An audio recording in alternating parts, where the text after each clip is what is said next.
पप्पू यादव इस बार चुनावी मैदान में है। इससे पहले वो इलाके का प्रतिनिधित्व एक सांसद के रूप में कर चुके हैं।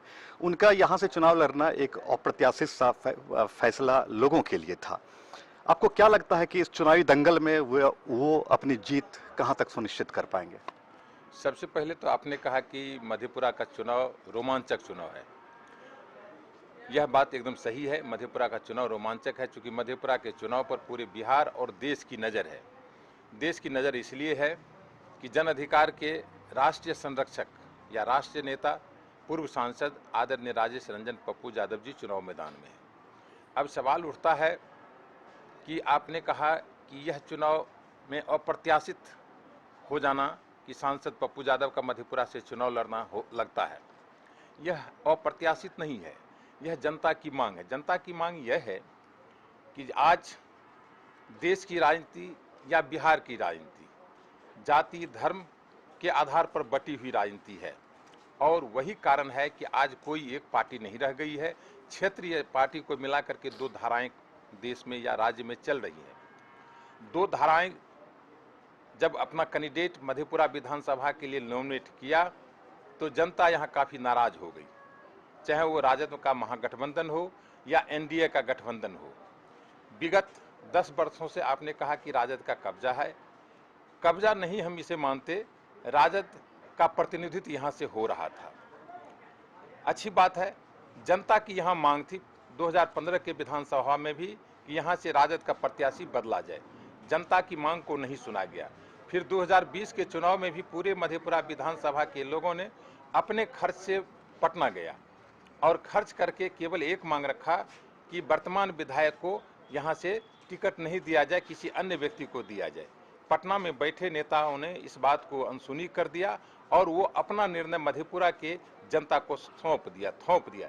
यही कारण है कि आज मधेपुरा महागठबंधन के कोई भी नेता जो वर्तमान प्रत्याशी जिसको आप कहते हैं कि 10 साल का कब्जा है, उनके साथ आप कोई भी चिन्हित व्यक्ति जो महागठबंधन के है भ्रमण में नहीं है। सभी हृदय से अस्वीकार कर दिया है। और आप जब सर्वे करते होंगे तो आपको पता चलता होगा कि महागठबंधन के राजद के नेता या उनके और जो साथी हैं वो नेता उनके साथ नहीं है, समर्थक उनके साथ नहीं है। जगह जगह जनता मायूस आपको दिख रही होगी और आप यह भी सुनते होंगे कि जो वर्तमान प्रत्याशी के रूप में घूम रहे हैं उनका जगह जगह जो है सो गांव में घेरा हो रहा है, उनको घुसने नहीं दिया जा रहा है।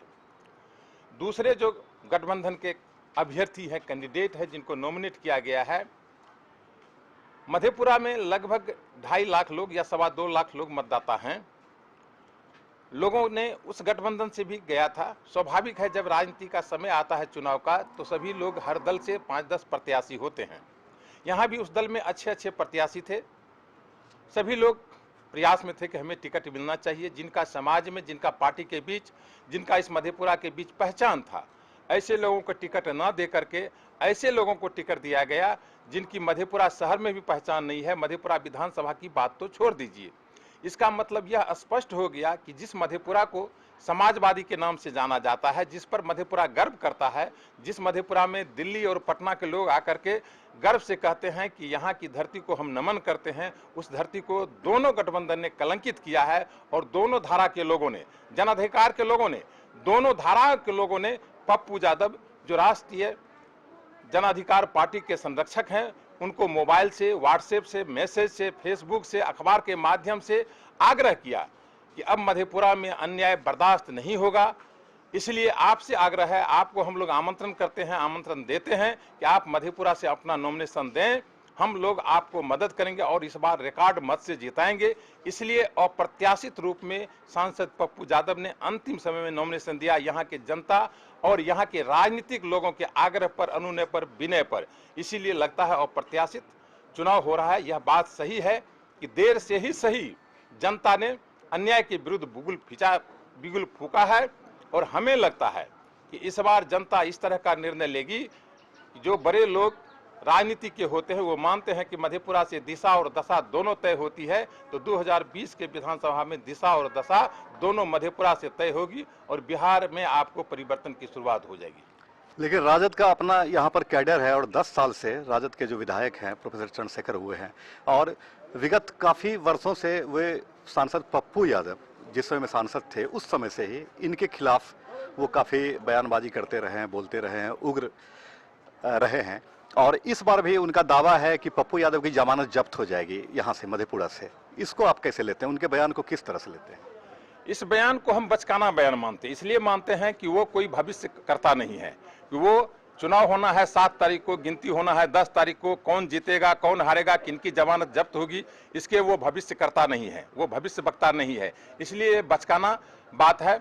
रही बात कि वो बार बार जो है सो विचित्र तरह का हरकत पना बयान करते हैं, तो हम आपको बता दें एक शिक्षाविद के नाते, इस देश और दुनिया में और सोसाइटी में निष्कर्ष के तौर पर आप जब मानेंगे तो 2 बातें हैं। एक बात यह है कि छोटी छोटी बातें यह है कि किसी को कुछ कहना। एज फॉर एग्जाम्पल हम लेते हैं कि यहाँ से हम बैठे, यहाँ इतने लोग हैं खड़े, ये किसी लोग प्रधानमंत्री से लेकर के बिहार के मुख्यमंत्री तक को गाली दे सकते हैं, कोई कुछ नहीं कर सकता है। लेकिन दूसरी बात है किसी के संबंध में कुछ अच्छी बात कह देना, तन मन धन से मदद कर देना, ये बड़ी बातें होती है। अगर एक सांसद प्रतिनिधि जो 2 लाख का प्रतिनिधित्व करते हैं और वो इस तरह का बयानबाजी करते हैं, जिसको हम देहाती भाषा में कहते हैं राड़ी भेटखोकी करना, तो यह मधेपुरा जैसे जगह के लिए दुर्भाग्य है। आपको बता देना चाहते हैं मधेपुरा का अतीत रहा है। ललित बाबू और भूपेंद्र बाबू दोनों आदमी चुनाव लड़ते थे, और चुनाव के समय में अगर भूपेंद्र बाबू को पता चलता था कि ललित बाबू अमुक गांव नहीं गए हैं, तो वो ललित बाबू को इशारा करते थे, और ललित बाबू को पता चलता था कि भूपेंद्र बाबू अमुक गांव नहीं गए हैं, तो वो भूपेंद्र बाबू को इशारा करते थे। हम उस धरती के संतान हैं जो आज इस तरह का गाली गलौज की भाषा में विगत 10 साल से करते आ रहे हैं वर्तमान विधायक। यह अशोभनीय है और हमारे भविष्य जो नौजवान है उनके लिए यह अच्छी बात नहीं है, उनको यह अच्छा संदेश देना नहीं चाहते हैं। पप्पू यादव जी का इस बार चुनाव का मुद्दा क्या होगा? किस मुद्दे से यहाँ से मधेपुरा में उनका क्या क्या मुद्दा है? पप्पू यादव का आपने सुना होगा कि एक प्रतिज्ञा पत्र जारी हुआ है कि बिहार में जो बड़े भाई छोटे भाई आज 2 गठबंधन में हैं, संजोग से दोनों बड़े भाई और छोटे भाई को 15 साल उनको भी मौका लगा, 15 साल इनको भी मौका लगा। बड़ा अच्छा संजोग है कि दोनों भाई को 15-15 साल का मौका लगा।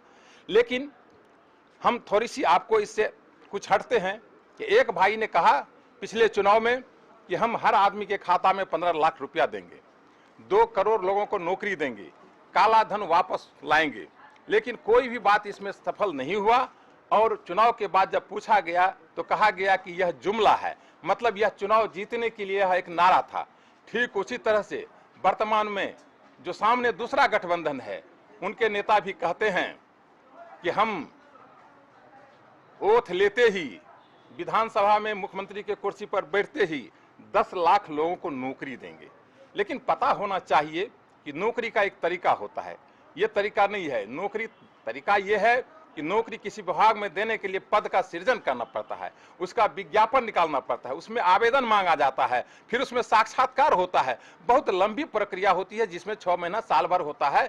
ये केवल वोट लेने के लिए, युवाओं को ठगने के लिए इस तरह का नारा दिया जाता है।